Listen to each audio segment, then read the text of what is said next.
Saturday, October 7th. Dr. Rob Gelso is a cranky hospital administrator, played by Nick. While he usually tries to avoid patients, one very strange case is brought to his attention. A 20-year-old woman had been brought to the hospital with no pulse, no signs of breathing, and was room temperature, but fully conscious until just a minute ago. She's been passing in and out of consciousness, and no one can make heads nor tails of this medical impossibility. While one of the hated interns mentioned seeing the girl at a party last night, he doesn't know her name. Gelso dismisses all the idiots so he can get to the bottom of this, but as soon as he's alone, the girl wakes up and bites him, flooding his brain with a sense of ecstasy. When he next awakens, he's horrified to find himself in a morgue drawer, and appropriately too, because he has no pulse and shows all the other same signs that the girl did. His pockets are empty as well. As he leaves, he passes the blood bank and is overcome by the desire to down some, which he does, and becomes freaked out at his new condition. Needing answers, and with the girl now long gone, he tracks down the intern who had seen her at the party. He gets the address of the party and figures maybe he'll be able to ask around to get her name and then get to the bottom of this. Dr. Gelso arrives just after 11 to find Luke Green, one of his interns, and Karl having just run out the back door of the burning building. As Dr. Gelso asks what the hell is going on, Luke blurts out that they're vampires. Long story short, we're vampires. Someone killed our friend. We had to burn the house down and we're going to get caught and framed for this. But I promise you we're good people. While Karl is uncharacteristically silent. Then he pukes. Karl is out for the count, partly because of his vomiting, partly because he's on the depressive side of his bipolar, and mostly because Duck isn't here for this session. Also, it has nothing to do with the fact that he may be a disease carrier who hadn't spent blood to suppress his symptoms. Definitely not. Not at all. A quick stop at Gelso's home to drop off Karl, look up the address they got from Arminio's notebook, and for Gelso to yell at his wheelchair-bound wife, who is stuck on the second floor, and then they head off, still looking for answers. They arrive to discover the address is a small train station for loading freight. A train is indeed going to arrive at 2, they learn from some employees, but shockingly, they don't want these two weirdos wandering around the train yard. So, Gelso, remembering how Luke told him that he had used some Jedi mind trick powers, he then tries intimidating the employee and uses Dread Gaze, presence unlocked. As one of the employees flees in terror, the other one calls for help, but as Luke points out, they've just been standing here and looking at them. They did nothing wrong, honest. Well, since there is a doctor present, Luke decides he'll check up on the terrified employee, while Gelso takes the opportunity to slip out the back and into the train yard, but there's nothing to see. They leave and wait, since they've arrived quite early. They scout out the area with the time they have, sneaking into a loading area for semi-trucks. While Luke is very silent, Gelso is not, and is about to be discovered when he reveals himself and distracts them. It's gonna be like back in my day. People respected doctors. You walk out, you're not supposed to be back here. Back in my day, people respected doctors. Luke nabs the opportunity to bite the worker, and Gelso dread gazes the other. But the second guy starts running, and they have to chase him down, which they failed to do. With still more time to burn, they wander around the train yard and find some random guys who, spoilers, are Bill and Jake. Jake and Silent Bill, if you will. Luke wants what they're smoking and threatens them so that they share. You know, hey, look, I'm just trying to get some weed, okay? Are you trying to puff past, or am I going to have to jump the fence and beat your ass? Do charisma plus intimidation roll, Dallas. Okay, I'm about to fucking kill these guys. Intimidation. Are you and sure you were supposed to be charisma. playing a nice guy, Dallas? Well, I'm having a bad day. Then they wait until 2 arrives, and with it, a new train. Some other people are investigating this new arrival as well, but Luke botches a sneak. The voices stop. Fortunately, the other group isn't the stealthiest either. There are 3 people, one of whom just tripped. Another is clearly the leader, and the last is a big ugly bruiser type. And as soon as you poke your head around, he just goes, "Hey!" in kind of a shout whisper.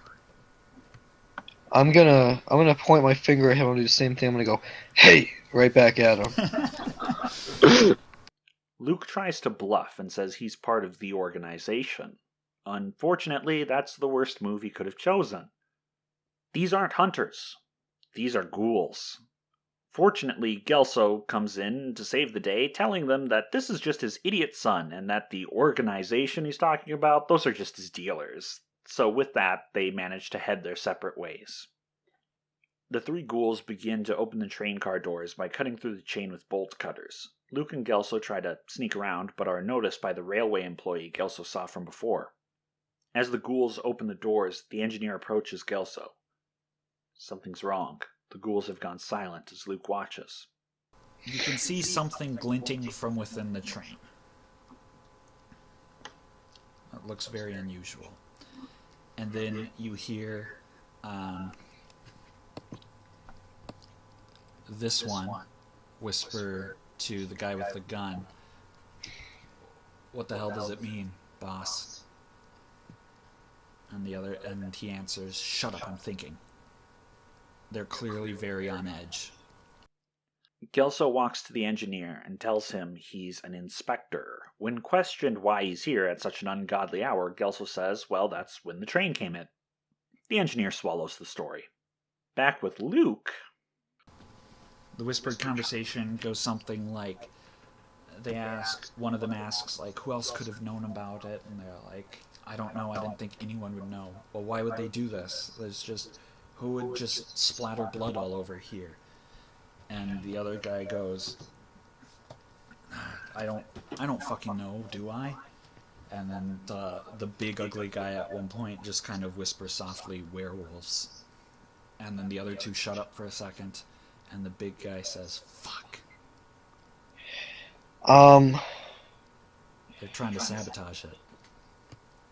Luke happens to know a bit about werewolves from his interest in the occult, which he has. He has points in it. Shut up.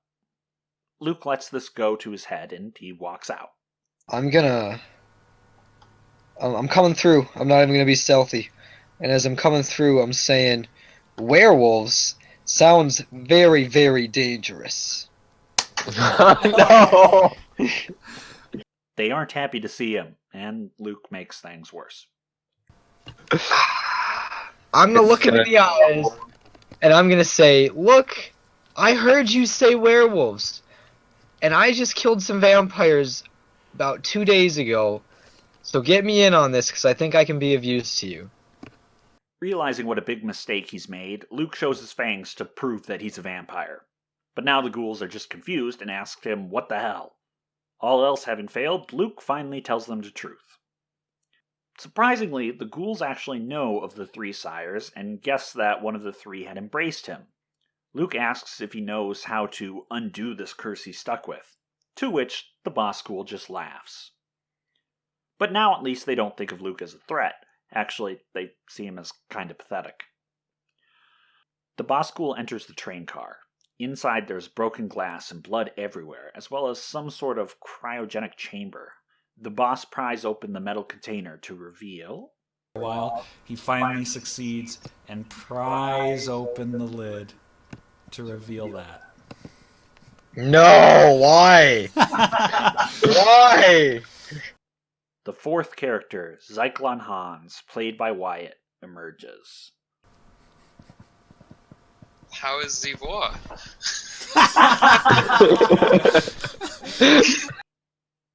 He's a stereotypical Aryan in some generic coveralls with a swastika on it. The ghoul tells him that he has some people who really want to meet Hans, and so he decides to go along with these ghouls. Hans, the ghoul boss, and one of the others walk off, leaving the bruiser to tie up Luke and put him in the newly vacated Nazi coffin. As he's like lowering me into the coffin, I'm just gonna be like, wow, I did not see that coming. And then I'm gonna wink at him and kind of hope that maybe he'll let me go. He ignores you. Gelso waits for the bruiser to leave, then frees Luke.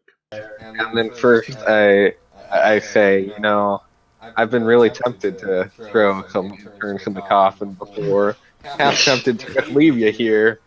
but you're still useful, so I guess I'll help you out. They try to follow the bruiser, but he notices them, and a brief fight ensues. Luke and Gelso manage to overpower him, partly due to using their fangs as weapons and biting into him, and also partly because they beat him down as he tries to crawl away. Having defeated their first opponent in real combat, Luke and Gelso are left with an unconscious ghoul, while Zyklon Hans has been taken off by the ghoul's cohorts.